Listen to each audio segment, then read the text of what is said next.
ati fakkeenyaaf namoonni fiilmiinuma kana yeroo laaltu fiilmiin xumurri isaa maal ta'uu qaba waan dhaqee miira kee tuqee si maraachee si boossisee xumuru ta'uu qaba. Yoo immoo dhaqee fiilmiin kun utuma mi'aawu dhaqee xumurri isaa yookaan eeruma ta'e yookaan ammoo ammas nama biraatti heerumtee laayivii jireenyaa kan jalqabdu taate hin mi'aawu fiilmiin sun beeki.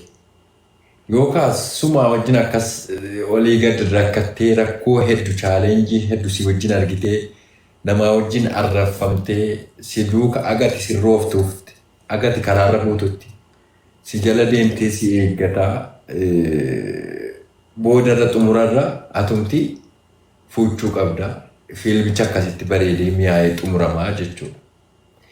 Yoo immoo fiilmii kanarraa hedduudhaan taatoo kana keessa namni hin jirre namni alaa tokko qaamni biraa tokko dhufee dabalanii maal taaree hin bada fiilmiin suni dhaqee daandii gadhiisa waan ta'eef wanni kun namoota hedduuttis wanti kallattii hedduun ilaalamaa jira. Kallattiin nuti irra jirru kuni kallattii hedduutti ilaalamaa jira waan ta'eef adeemtuu isinis daandii jalqabdee jirti waan ta'eef Siriyyuu in ilaalti, in hubatti maaltu na baasaa fi maaltu ani guma dhugaa dubbachuufi Gumaa qorataa dhiifama guddaa isaa garuu immoo bahuunidha. Niitittiin kiyya kaateetti sinan jaalladha, sinan kabajaa, halkan gaarii nan qabadha. Tole, nagaa ta'isi galatu. amma magaalaa Waa tokko siin jedhe. asirratti utuutiin haasa'in hordoftoonni keenya namoonni as jala jirtan dhibbaaf wayii kun kan qorataa jala jirtanus maglacaa yookaan haasaan nuti amma taasifnu kun haasaa xumuraa ta'uusaa nu hubadha. Xumura fiilmii kanaa ta'uusaa nu hubadha itti fufu. Gumaan dhugaa dubbachuufi beektaa ituuni sii qofaan wal bare tokko natti hin dhaga'amu wallaahi isa dhugaan sitti hima isii qofaan wal hin bare uummata garraamii soddoota babbareedoo soddoota akka maaliin siin jedha akka obboleessa jechuufi si'al tokko tokko obboleessa akkasitti nama gorsu akkasitti yaada qulqulluu ta'een siin utubu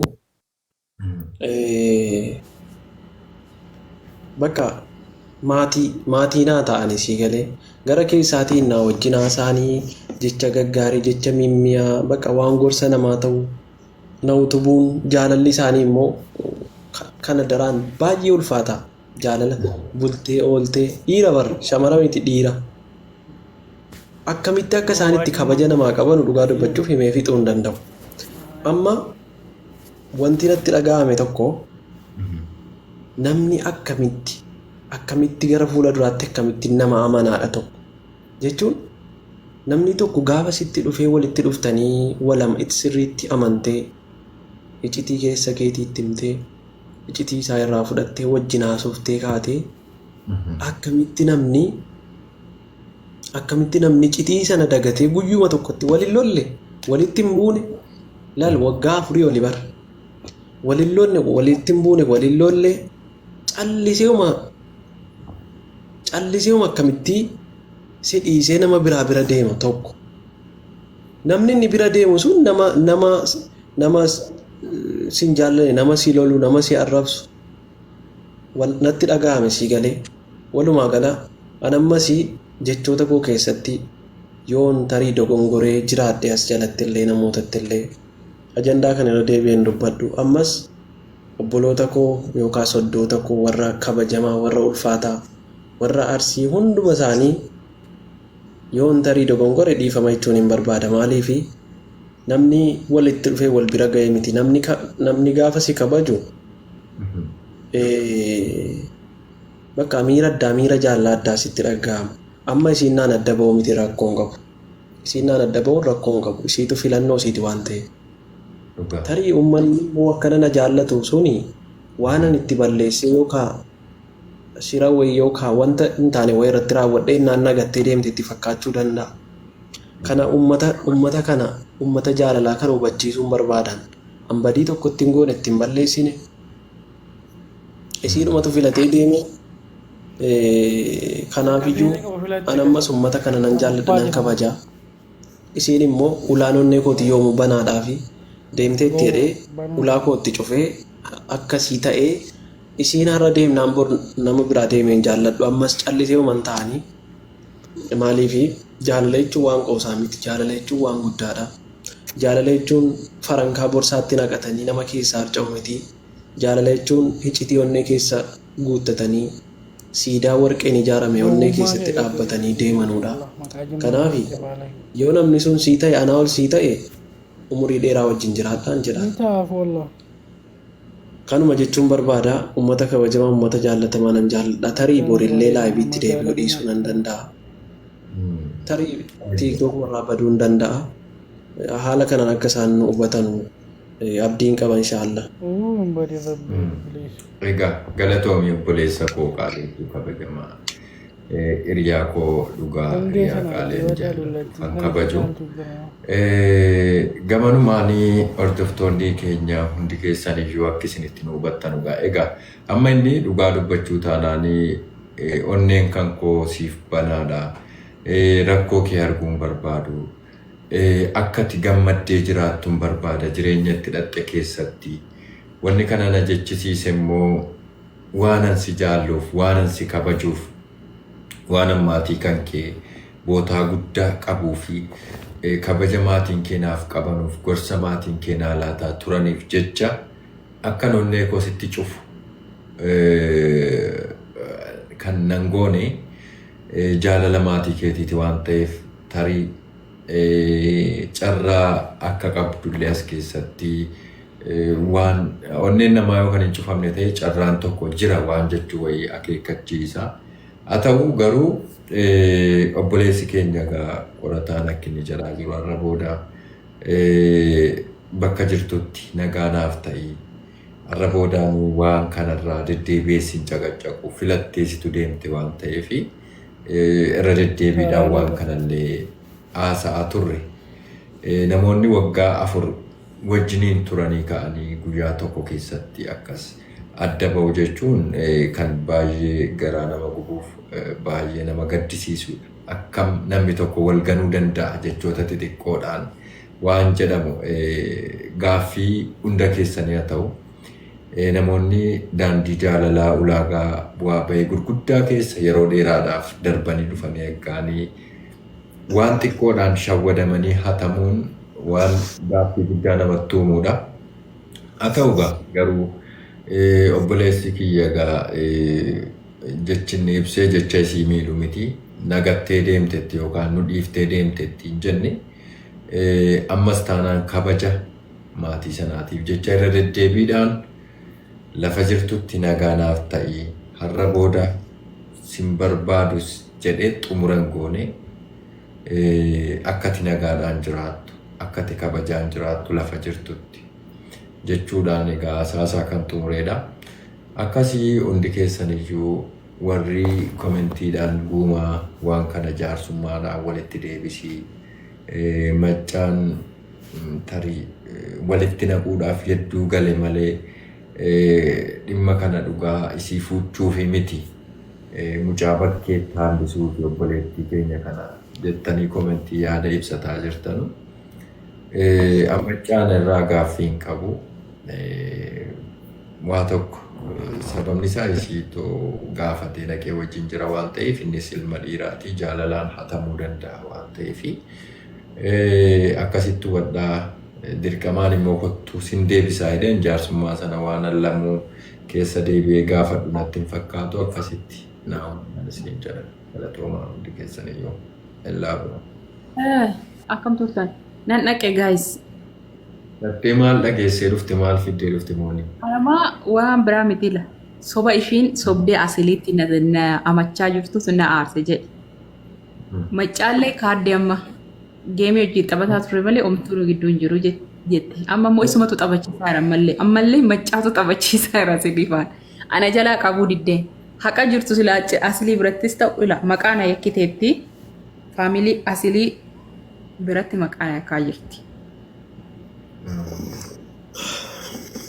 mooneettu nama xabbatu mooneettu jeeqeeshii anaaf qorataa waliin. Wallaahi dhugaa dubbachuu fi mooniyaan akkuma duriitti yoon bahe torbee keessaa guyyaa tokko tarii dhiisuu hin danda'a. Maaliif hojii koo sadda kuteera waan ta'eef biqiltuu wajjiniini. Tarii ani hin beeku akkuma isaa. Akkuma kaleessa siin jedhaadhe of hin miidhinati namaaf jettee dhimma ofiituuf hin jiru. Baay'ee wayila waan tokko sitti mala. Namni tokko kunneen nama tokko iddoo biraa jira kan kee nama sana bira jira jechuun ati jooraadhumaaf ta'a beeki. Si ilaaluu qaba namni si jaalatu immoo siif yaaduu qaba. Kaleessa amma ishii si jaalatte haa jennu. Ani immoo kaleessa mi amanuun natti ulfaate kana dura waa meeqannaa goonuu adamnu. Oh my god inuma qoratumaaf jedhee hundu eeyyoomaa miti namni jedhaa ture kaleessa dhufee ija isaa ashaboodhaan dhiqatee qorataa nama jedhamu hin beeku yoo jedhus nutti dhaga'ame akka nama tokkotti sii galee gaafa immoo namni biraa dhufee irri ishii awwaaddatu yookiin ishii janee barbaadu tokko dhufee kana jechuun barmee boruu maallaqa kennee fi qorataa hajjeessi yoo jedhe numa deemtii jechuudha bara. Kaleessa immoo waan xiqqoo irratti waan namni kan nama madaalu giiftii kenneefi qorataa qaaraa nyaachise qorataa akkana goosise naa jedhu sirratti homaa dudda duuban jennee si miidhaa turte miti isa kana dhaabbadhu filaalfuma keetii murtee mataa keetii kanaafuu itti yaadiin ammas immoo si jaalatti yoo ta'e bakka namni dhaga'utti bakka nuti obboloonni kee dhageenyutti bakka jaarsi dhaga'utti nan jaaladha. Kan kaleessaallee aariidhaaf illee miira keessa galee akkas godheera hojjettee dhiifama si gaafatte isa dhuma carraa kenniif murtoo biraan fudhate. An dhugaa dubbachuuf ammas hin jibbine garuu erga filannoo sii ta'e jedheeti malee ani hin jibbine si nan jibba jedhee si yaadu maaliifi. Kan nuti barbaannu dhugaan siif jaalatu nuti si jaalatte taanaan siif jaalannaa siif kabajnaa. Garuu yoo si jibbitees immoo dhugaa jirtu yoo sitti himtes in jaalanna in kabajnaa. Sin barbaadu jettee akka jiru sitti himnaan bakka wannoo gochuudhaan karaa nagaa namni wal gaggeessuun gaariidha. Wal loluun wal arrabsuun deebi'iitii immoo wal dabarsanii wal kennuun barbaachisaa miti. Si jaalatte taanaan sin jaaladha jechuu. Sin jaalattu taanaan sin jaaladhu jettee sitti himtes irraa adda bahuudha malee qalbii hiruun barbaachisaa miti bakka. Amma filatteetti yoo ta'es immoo lakkisin barbaadu biluu filadhoo jetti sitti taa'imtu bakka akkanuma malee atis daftee murtoo keessa hin seeniiniiti amaas hin godhiiniiti kanama borutti deebinee wannoo taana bultuu buluu ta'ee bifa wal dhokfuu ta'e dubbiin keessanii dhumu silaayi nuti immoo gidduutti miidhamaa jirra waan ta'eef. Akkasii dhugaadha moonii koonnaa anillee jaarsi si gizeedhaan ol galee boqochuusaa wayyaa kana caala bakkee taa'uun hin ta'u. Dhiifama naa godhaati waan kana tarii qorataan akkuma obboleettiin koomooneet jettee ilaalcha kana yaada keessa galchiitii bor isa xumuraa godhi carraa tokko kenniifi yoosiin irratti argamte wanni sun yookaan miira aariitiin waan sana godhe miira aariitiin waan sana murteesse malee dhugaa miti. Yookaan jettu taate akkuma jalqaba irratti hafte wanneen koo siif banaadha yoo hunduu si jibbuu hin danda'u sababa kabaja maatii keetiitiif jecha akkuma jalqaba duratti jettee. Ofirraa qeem. Ashqabaaqii warri koomentii walitti nu kaasatee hin hafe. Fuulli kiyya bakka saniin bannaan situ kireemii fuula kiyya fayyisu naa bitee ergaa fuula kiyya waan dibadhu bara. Qalali eeggadhu. Saydaliyaa abbaa giddii jira maal abibti maal godhaa wacii baasa soddaadha itti si dawwala. Abbaati ani abbaa giddii waan fedhe waan sabaaf intarteementii fi kaamilaa foroo naa godhaa isin hin jenne maal yoo wal dhageesse maal ta'a aboo harki keessan fayyaa haa argatu ijoollee sana lamaan foroo naa godhaa piliis harki keessan fayyaa haa argatu yaada muraada keessa rabbi isin eegaa deemaa foroo godhaa dafa du'aa isinii godhaa foroo godhaa. Uno, Sabah Entertainment Pi Kamila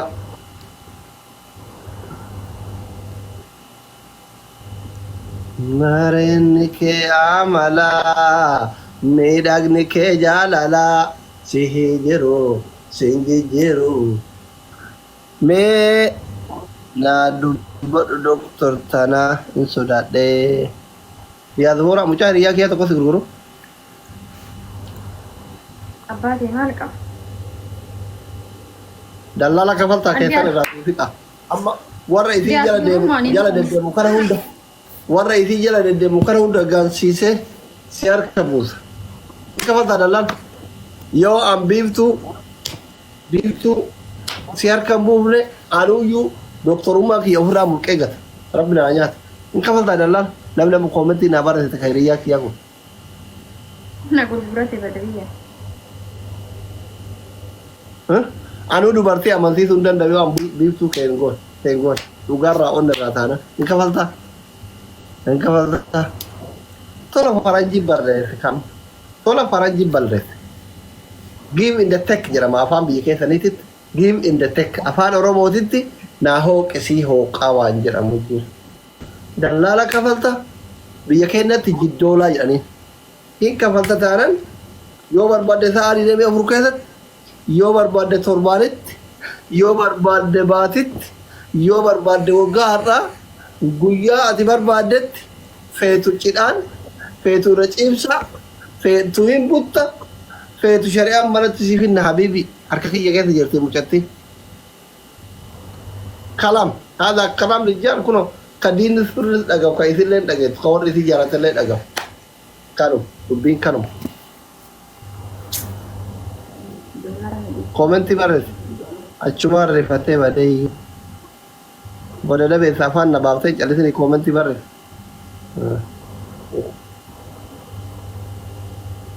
rifatee anchi adamaa fi Dheeressee barreessaa. No, koomenti dheeressee barreessaa. Dheeressee barreessaa. maal xalayaa jaalala barreessuudha inshaallah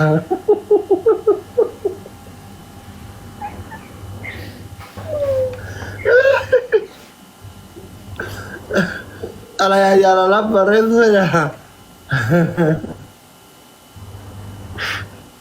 Wallahi gurguri jedha warri qaraa. Xiiqii keessa seeneetiin jimmaan hin deemtu jedhu hundi. Abbisin fedhin jimmaa. Tapi godha faamili Arsiidha fidiitti nama gaddeebadha. Tokko biyya keenya. Faamili taasisaa godhame miiliyoona irra waan kana. Makiinaa qabatte. sabaaf nama kudhan qofa koppilinkii godha Yaa maal humna. inni maali fooloo godha Arabiffaan narrasaa taakkarante. Mooneetiin irraa dhoggii aslii. Sirriba. Jireenya kiyyallee kaballeessaaru mooneetii as jilallee deemtee naarrabsaatti mooneetiin narraa dhoggii. Mooneetiin jireenya kee keessaa baasi yoo dandeessu. lakki mooneet laayif irra jirti Kuna wallahi billaa jala jirti. Yaa kalbii naan jirtu na jiru. Yaa kalbii maqaa daballeessitee minaan jirtu na jiru. tapi godha Arabiffaan barataa.